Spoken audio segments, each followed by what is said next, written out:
Hello,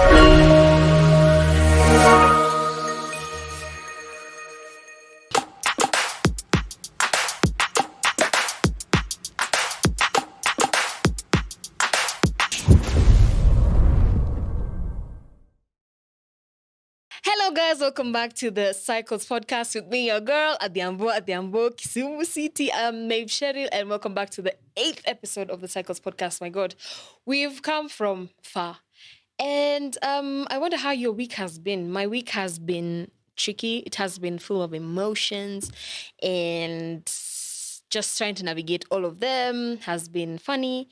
And on top of the bad, the good things have also happened. So I'm just there. I'm just there. I hope you have been well. And before we proceed further into this episode, I'd like you to hit the subscribe button. Your 5 seconds to do that are start now. Have you subscribed? Thank you if you have. If you haven't, you won't be able to see the rest of the episode. Anyway, I'm lying. But on this particular episode, I'd like us to talk about things that as young people, I feel like we need to build. If you haven't built it from the word go, then I think going forward to different aspects of your life, to different ventures, then you need to have it. And what I need us to talk about is confidence. Because I hear most of the time the comments I get from people is that they compliment me on being confident, they compliment me on putting myself out there, but the truth of the matter is that's not an easy feat. It's not very easy to consistently put yourself out there. It's not easy to also in a room full of people, let's say, it's not easy to actually walk up to people and even form connections with them. It's not easy to network, as people say, because there was an event over the weekend and I went to it. And in the event, it's like, you see where you meet the who and who of the industry that you are freshly entering into. And the pressure on you at the moment is to talk to the person next to you on the table, because for this event, well, I went without a friend. I didn't go with a friend. I didn't go with anyone I knew. And then the rest of the people I knew came with their friends. So, still, despite the fact that I know them and they're my friends, they've come with like a whole squad that I don't know. And in the midst of that, you have to open up, you have to talk, you have to speak. So I feel like I want to share 5 tips that I think would help you who maybe wants to put themselves out there, but they don't know how to. You who maybe is interested in public speaking, but you don't know how to stand in front of people. Eye contact is a problem and all those things. So let me just get right into the first tip.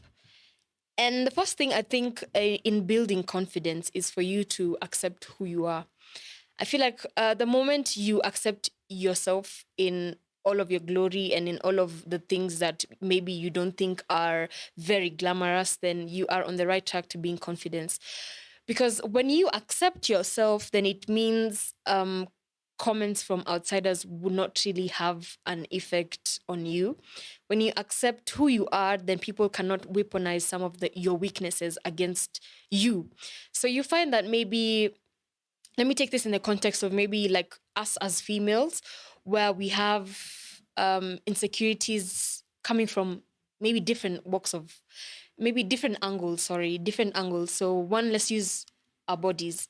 So I might be a woman and I'm beautiful and all those things, but there's one thing about my body I don't completely like. And maybe it's stretch marks. Let's use the common one, which is stretch marks. And stretch marks can come at any point of your body. So once you have stretch marks, let's say on your hands, and you can't wear sleeveless tops and things like that, if you have not reached the point of accepting that a natural human body has stretch marks, and stretch marks are there for a reason, it either means you've grown or things like that. If you haven't accepted that the stretch marks form part of who you are, then it's so easy when you post a picture, because these things happen and we see them. When you post a picture on maybe Instagram or even Twitter, where it's more ratchet, or people on Twitter are more ruthless, when you post it and they start pointing it out, then you get sleepless nights because someone has highlighted something that you have not accepted about yourself. And the other angle on accepting yourself is that sometimes you might be among people who haven't accepted themselves. And while you are in the midst of such people, they tend to maybe even dim your light to some extent. So they tend to make sure you don't shine too bright, so that you don't blind them. You don't, they make sure, like, wamekuzibia a lot of things. So when you accept who you are, you walk in your light, you believe in yourself, and I think there's a certain level of confidence that comes with that when you're comfortable with yourself. The second thing I would suggest for someone who's looking to build their confidence is to sorry. Oh my god, that's how you see more.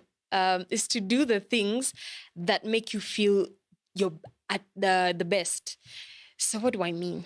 Let's use a very vain example. It's not vain, but it's important. Let's say you feel your best when your hair is done. You feel your best when your nails are done. You feel your best when your outfit is on point. Then when you're stepping out to meet people, I feel like those are the exact same things that you should do to ensure that when you're out there, you're not second guessing, you're not fidgeting, you're not, So if you're invited out and you feel like dressing a certain way will make you feel okay, will make you feel confident, then do it. Before I came here, I was talking to myself, and I was telling myself how when I'm talking, I won't use my hands because I like to use my hands a lot. But I said I won't use my hands because my nails are a bit sketchy, and that is a very good example of how small things that can affect your entirety, or some small things that can affect your confidence. That's an example of the small things that can affect your confidence. So if you feel like you making your nails, if you feel like makeup does it for you, if you feel like wearing a nice dress does it for you, then do it. For the males, if you feel like a nice old perfume does it for you, a nice good suit, do it. Just do it and make sure you are operating at your optimal.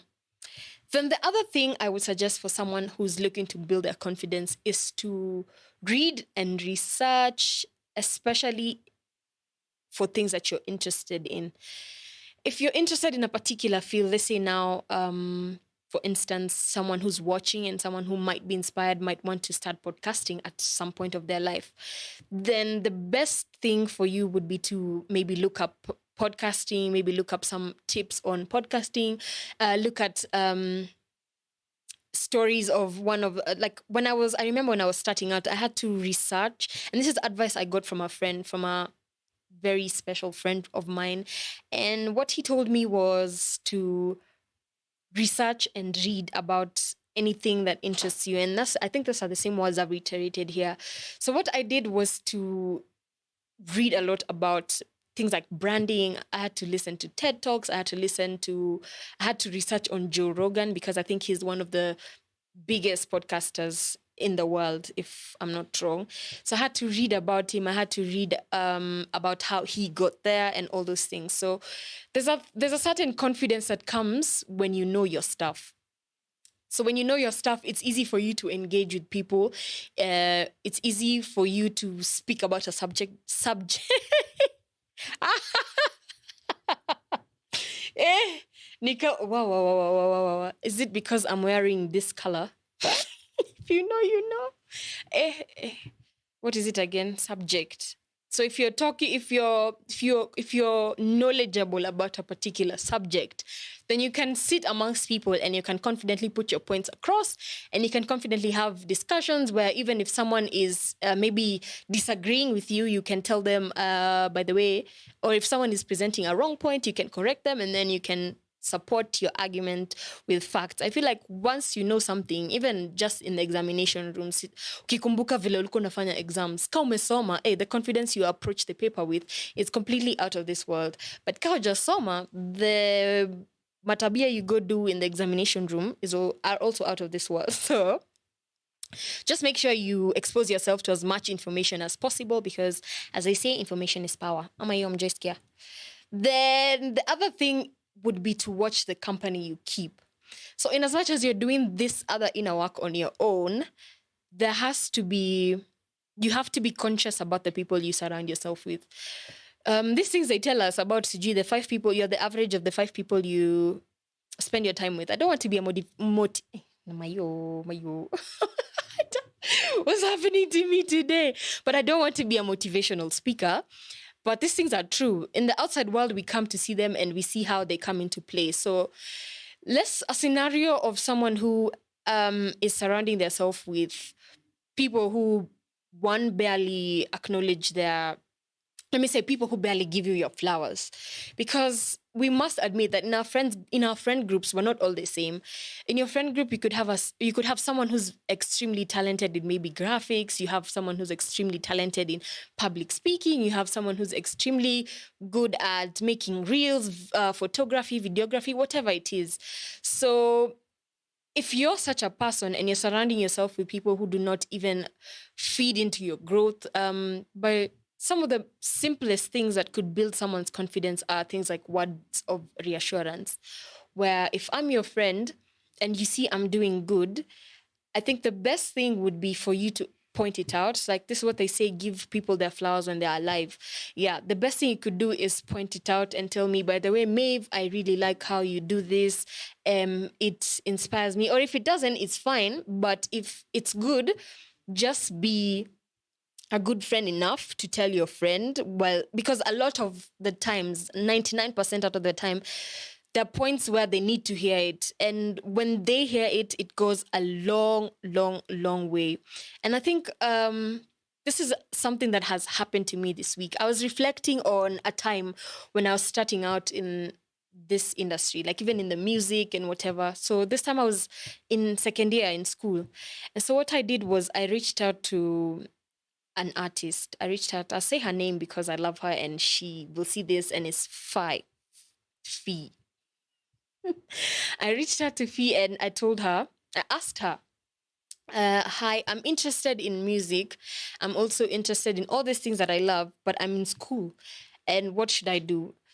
So with this story, the point that I'm trying to bring across is to be kind, and maybe even as friends, push each other to the very best that you can be.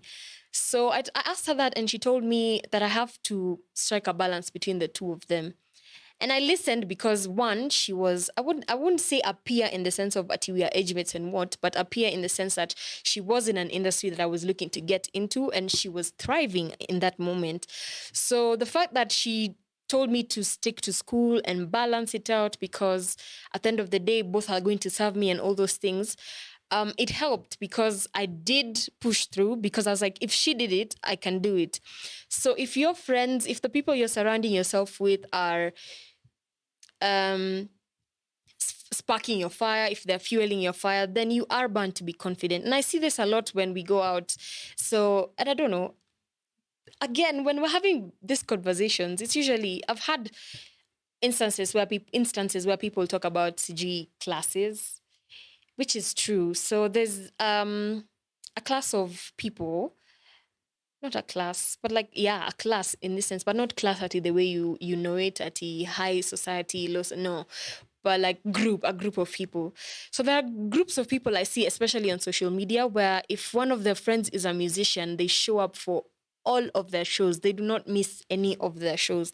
And I feel like as an artist or as a poet, whenever you're having those presentations and you know that half of the crowd are your friends, there's a certain boost to your confidence that comes, that you know, even on stage when you mess up, they're going to laugh with you, they're going to feel it. When you throw jokes, they're going to understand them and all those things. So make sure you're not around people who you give good news to and they water it down, or you give good news to and the next thing they want to do is tell you, hey, don't. So the final thing I'd say is to find mentors.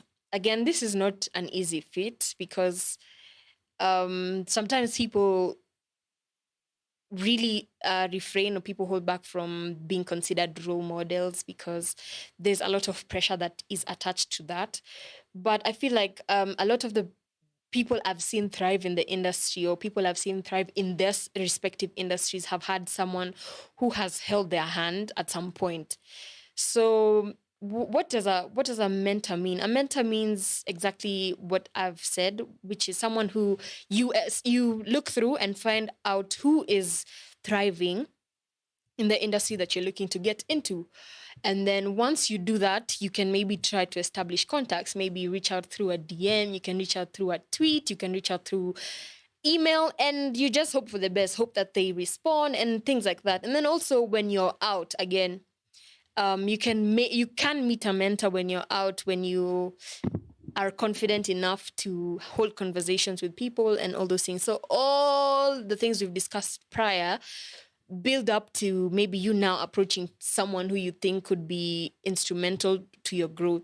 So what a mentor does is that it's basically a person who's been where you have been. They've already like traveled those waters and they know how to navigate some of the struggles that you're going through, or they know how to get you from one point to another. So the advice that they give you will basically help you whenever you are trying to scale up, or when you're faced with a situation and then you remember some of the tips they gave you, or you remember what they did when they were facing such a situation at that time. And the advantage of also having a mentor is that you can tap into their social networks. If they're kind enough, some of them could bring you to rooms. They could walk with you into rooms that you never thought you could walk into. You could meet their friends, you could meet their colleagues. They could even pass down jobs to you that maybe were given to them and then they thought you are the best person for the job. So a mentor does numbers in terms of social network, and social capital is one of the things that as a young person you can capitalize on, because as I've told you, social capital can get you into doors you never imagined you could get into. So with the little tips I've shared, anyone that is looking to build their confidence, anyone that is looking to scale up their life, anybody who's looking to just be different, always remember, there's something I keep telling you when you listen to this podcast, is to believe in yourself to the extent that it's delusional. Just always keep it at the back of your head that the world is at your feet, that there's nothing that you literally can't do. You can do anything that you put your mind into. All you need to do is to step out of your comfort zone and just go for it anyway. I would like to hear some of your comments on ways that you think are useful for any person that is looking to build their confidence, either a female or a male, but I feel like all these points cut across. So thank you so much for tuning in to the 8th episode of the Cycles podcast. Be sure to follow us on our social media pages at cycles_podcast on Instagram, at Maeve Cheryl on Instagram, and at Maeve Cheryl1 on Twitter. Can't wait to see you for the next episode. See you guys.